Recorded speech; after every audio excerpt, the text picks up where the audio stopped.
2 months ago, I did a video on AT&T stock. It was my first video ever on the company. I was pretty surprised from the results.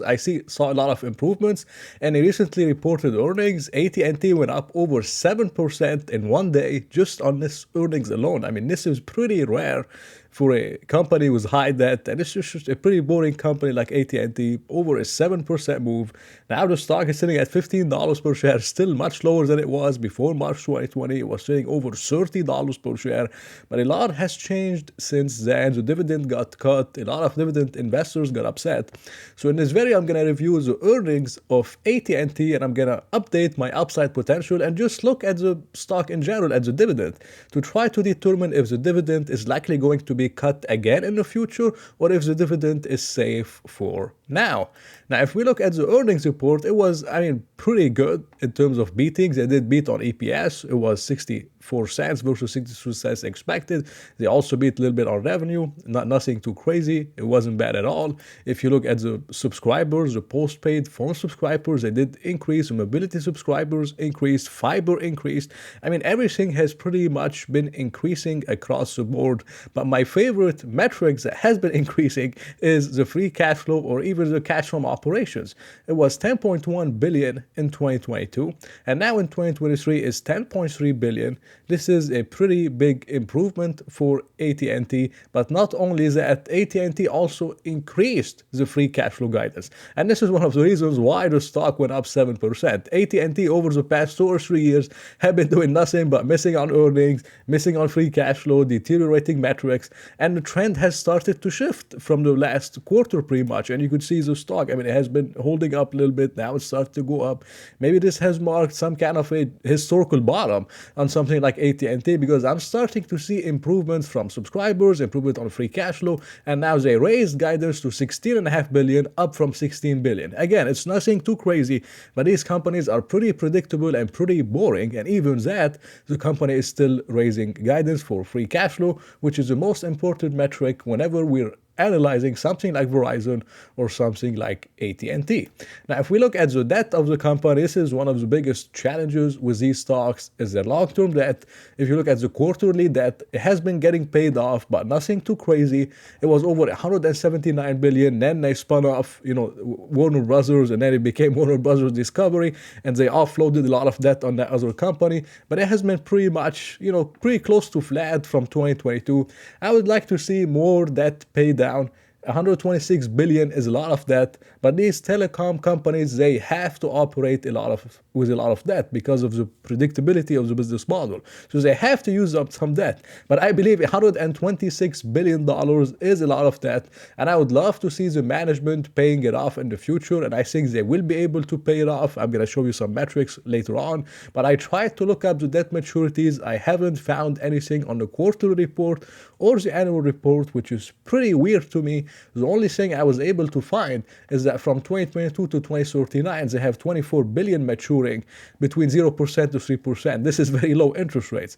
And then they have 91 billion from 2022 to 2061, between 3% to 5%. So most of their debt is locked in between 0% and 5% at fixed interest rates. This was a pretty smart move from AT&T. I believe Verizon did the same. They have very little to no variable debt. Most of it is locked in long-term interest rates at something like 0% up to 5%, which is nothing crazy. That's pretty good from AT&T. I think the management did well on locking those in at pretty low interest rates. Most of you only care about the dividend because AT&T is not a growth company. It's not going to make you rich, but a lot of people enjoy getting a dividend of 7 or 8%, which is a little bit above the short-term treasuries of 5 to 5.5. So pretty close to 7.5% dividend that's most likely going to grow in the future. That has been pretty much aligned with the historical average of 7%. So it's not a crazy bargain on a dividend yield level. But if we look at the dividend coverage and we compare the free cash flow and the dividend paid, the free cash flow last year was something like 13 billion, and the dividend has been something like 9.8 billion. So there's a pretty good coverage, in my opinion, between the free cash flow and the dividend, which will leave a lot of free cash flow left for the company to eventually start maybe buying back stock again. They did buy back a little bit, but maybe they can buy back a little bit more, or maybe pay down the debt.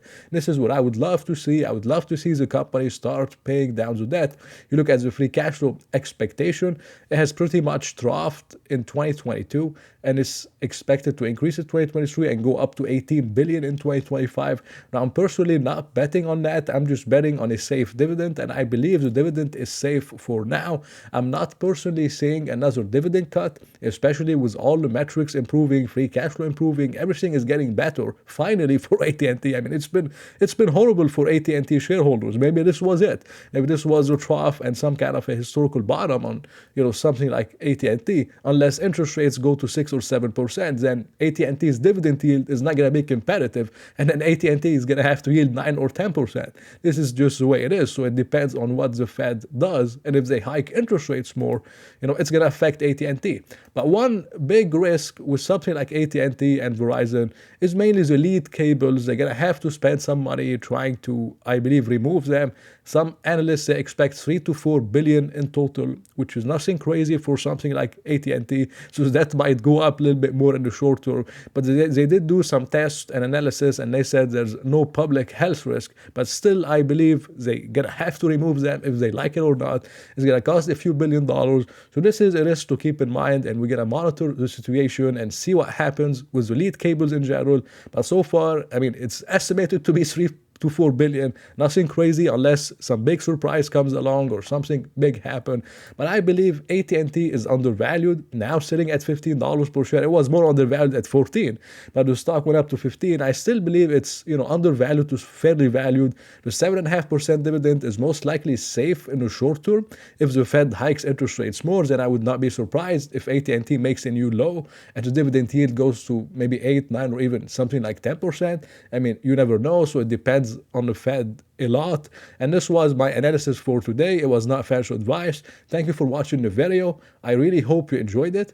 If you did, please press the like button and maybe consider subscribing. So I hope to see you in another video.